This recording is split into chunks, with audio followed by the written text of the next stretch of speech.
Hey everybody, welcome to the Wealth Advisory's Top 10 for June 2023. I am Jason Williams, and with me as always is Jason Simpkins, my partner in finance here. We're back. May was an interesting month. It was a weird month. Markets were up and down at the same time. The NASDAQ flew because like everything that has AI in the name or AI in the description or just mentions AI in their conference calls just went sky high. The S&P was kind of flat, and the Dow dropped because it doesn't really have a lot of tech names in it. So, it was an interesting month in the markets. We've got some interesting data back. The data sort of paints, a couple of different potential pictures, right? Unemployment rate ticked up a little bit. We just got job numbers today, the morning that we're filming this on Friday. So employment numbers were higher than expected. So we added more jobs than we expected, which is, it says that the labor market's still strong, which is like an argument basically that the Fed could continue to raise rates. Everybody's talking about a pause or a skip. Skip's the new language, where pause, they could pause for a long time, but skip means that they're just maybe like skipping one and then going to hike some more. A lot of Fed members have been talking about wanting to raise rates, but then you've got unemployment ticked in a little bit higher than expected. So that's sort of on the other side of the spectrum where, hey, maybe what the Fed is doing is working. Maybe they take this skip or this pause in June to see the effect of their rate hiking campaign and then make a decision at the next meeting, which I believe is July, but I could be wrong about that, so don't quote me.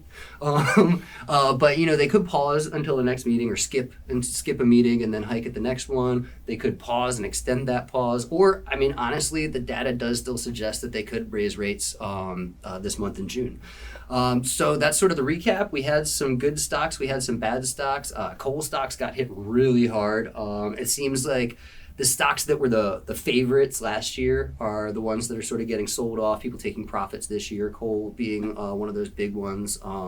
So ours was Alliance Resource Partners, and that one got hit pretty hard last month. But our tech stocks are moving up now. So it's basically the stocks that nobody wanted to buy last year, everybody wants to buy this year. And that's sort of how, the market works, those economic cycles. It was an interesting month. We beat some of the markets. We didn't beat other markets. So we'll call that one a tie, I guess. It's not a win, it's not a loss. We'll call it a tie or a draw for those international folks. But we're back for June. I think we've got a really solid list. I think we can beat the markets this month. So let's say we go ahead and get started, shall we? Do it. All right. And before we do get into it, I just want to remind everybody that what we're going to do is go through our first 4 picks. My first 2, Jason's first 2. And then we're going to cut it off for those of you that are watching on YouTube because this is a list that we put out for paid subscribers of the Wealth Advisory. And it's only fair that, we withhold some of the picks for our paid subscribers. But if you want to become a member, it pays for itself really quickly. It's really cheap, and there's a link that you can join us below in the description. Maybe we can get a link to pop up in the video too. But either way, there will definitely be one in the description, and it's a discounted membership. I'm a little biased, but I highly recommend it. I think it pays for itself. I think it's really valuable, far more valuable than what we charge for it. So if you'd like to get the rest of the picks, then go ahead and subscribe. If you choose not to subscribe, just please like the video, subscribe to the channel, which is completely free, and we'll keep putting these out as long as you want to watch them. So with that all being said, let's get into it. Let's do it. All right. So I am going to go first, yeah? Sounds good. All right, I'm going to go first, and my first pick is actually in Mr. Simpkins' wheelhouse here. It's a defense contractor called Leonardo DRS. The ticker symbol is DRS, which is in the name, so that makes it easy to remember. And anyway, this company provides defense electronic products, systems, military support service. It was up 1.5% last month, so it's got some momentum behind it. It's been benefiting from unrest in Europe, the fear of unrest in Asia, NATO countries expanding their military budgets, the U.S. continuing to expand its military budget. And, just seeing as it gained while a lot of other stocks dropped last month, I think it's got some momentum, and I think that momentum could carry through into June. So keeping this one short, sweet, and simple. We like Leonardo DRS, and we think the momentum can carry into June and give us another gain. All right, so that's clear that out, and I'll pass it over. Pass the pong over to Jason. All right, sounds good. All right. So this one, I'll talk about Albemarle. This is a lithium company, and lithium has been a really wild ride. You can talk about volatility. You'd be hard-pressed to find a segment that has been as volatile as lithium has been. Just to give you an idea, lithium prices in general were about $10,000 per metric ton before the pandemic. As of last November, they'd shot up to $90,000.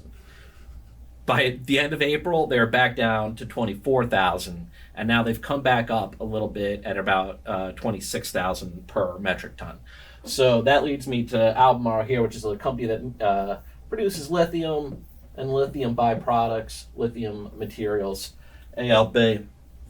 And I think what I like here is just that I kind of feel like we're at the bottom of that lithium price crater. Now that we've seen the move back up to 26, I think even if, it may go up, it may go down, but I think the worst of it is over. And this is, one of the biggest companies really in the lithium space. They're adding, they got a new expansion in Australia and China that they're going to triple production and aim to increase sales by 20 to 30% annually over the next few years. That's the goal of that. And they just signed a deal with Ford to provide more than 100,000 metric tons of battery grade lithium hydroxide from 2026 to 2030.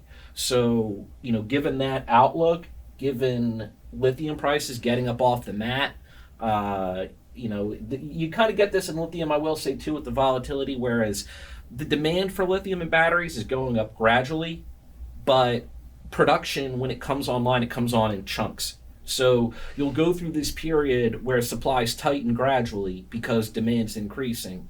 But then, and as such, lithium prices rise. But then all of a sudden, a big chunk of production will come online and they'll drop back down. That's one of the reasons you see this kind of volatility. But like I said, I think we're on the right side of the cycle here, and I like what Albemarle's doing. So that's my first stock for today. It's a good one. It's a good one. Another thing to note is Albemarle is an American lithium company, and there aren't that many of those these days. True. Yes. China definitely controls that market, but Albemarle's the biggest lithium producer in the world as far as miners go, and an American company based right here in North Carolina. Yeah, well, not right here in North Carolina, but down there in in North Carolina. Yeah, exactly. Here domestically. Great one. I like it. That's a good shot. I think that one can do really well. I love Albemarle long term too. Sure, yeah, absolutely. If you do want to play the EV trend long term and you got time on it, then it's a great pick for sure. Oh, it really is. It's a big stable company. It pays a dividend. You really can't go wrong with it. So excellent pick. I approve. All right, so that's on to my second pick, which is sort of an interesting one. It had a big run last month, and that's really what I see going on is that I see momentum behind it, and I think that it can carry on into this month. And it is Chewy, and the ticker symbol is CHWY.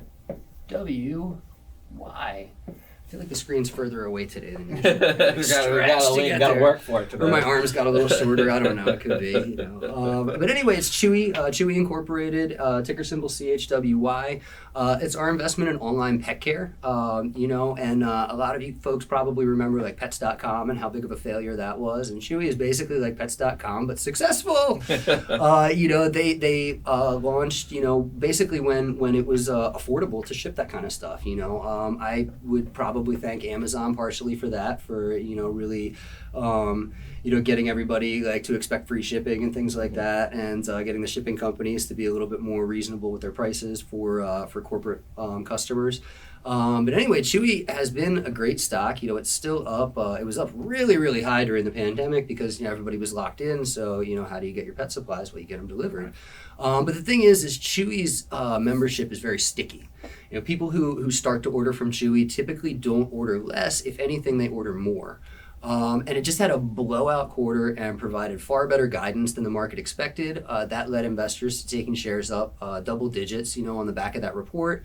And I really think that momentum should continue. Typically, you have what's known as a post-earnings report drift. which is basically the direction that the stock moves right after the earnings report. It typically tends to continue to head in that direction for 1 or 2 months after that. So Chewy went up, and it went up a bunch, and I think it continued to go up this month. So we're gonna make that my number 2 pick, our number 8 pick.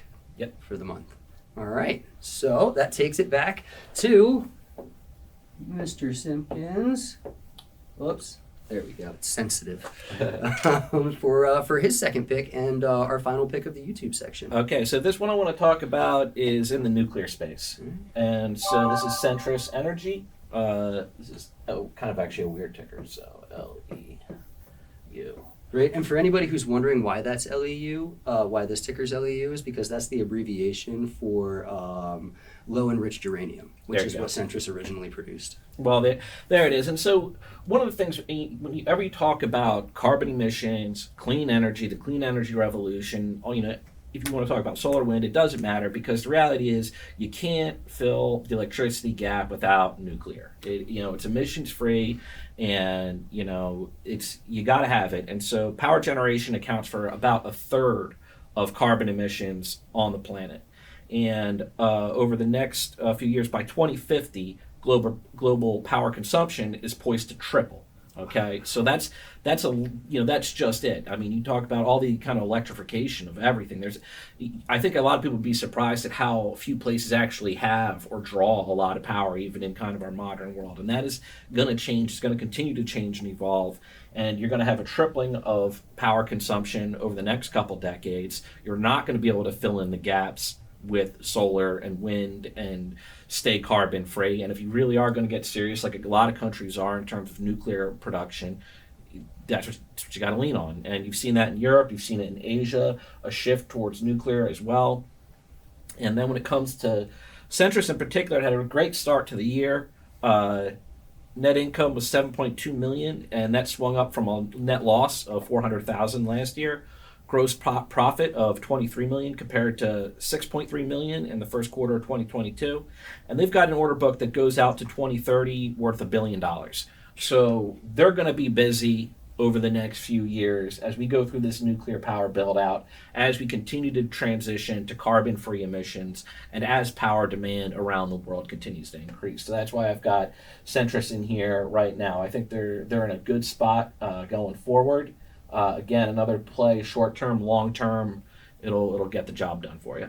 Yep. No, those are some huge numbers, and huge increases too. That's really impressive. We don't see that. Those numbers were according to McKinsey, I should point out. That's where I got them from. I didn't just make them up, just so you know. It was a report from McKinsey I was reading. We trust you. Trust you. Don't worry about that. No, it's a great one. We really like it. Love it long term. I think it's a great short term pick too. They're the only company in the U.S. that's got the license to produce the high enriched low uranium that these new small modular reactors will need that are getting into the news a lot. Right. I think Westinghouse just released plans for one. Bill Gates's company has one that they're developing. Just lots of these small modular reactors, which are basically just what they sound like. They're small and they can be moved around. So they're small and they're modular, and they're what we think the future of nuclear power is going to be. And we think nuclear power, as Jason said, is going to have a big role in the future. So excellent pick. I like it. Yep. I like it. You want to pass that slider back to me here? All right. And that'll bring us to our recap for our first four. And then we're going to cut it off for the YouTube subscribers. Like I said, if you guys want to get the rest of the picks, the other six, just click the link in the description below the video, and it'll take you to a discounted offer. It's well worth your while. I promise. I want to be like George Foreman. I guarantee it. It's a really great deal. There's a lot more value in the subscription than what we charge. So anyway, let's get into the recap, and then you can make your decision.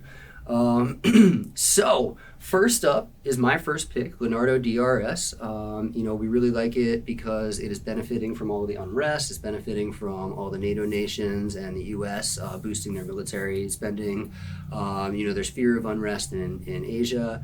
And let's be honest, it's just a great company, and it's a great long-term investment, and it's the kind of company that you really don't get the chance to invest in very often. You get the chance to invest in it every month, but it's a unique company. I'll put it that way. That's a better way to put it. Sure. So we really like it. We think it can keep some momentum going in June, and that's our number 10 pick.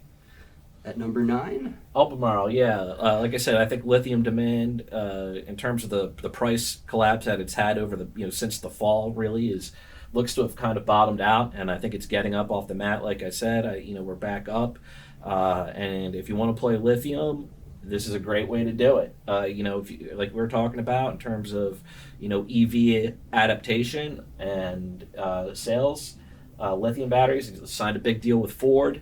So they're very much in the mix here.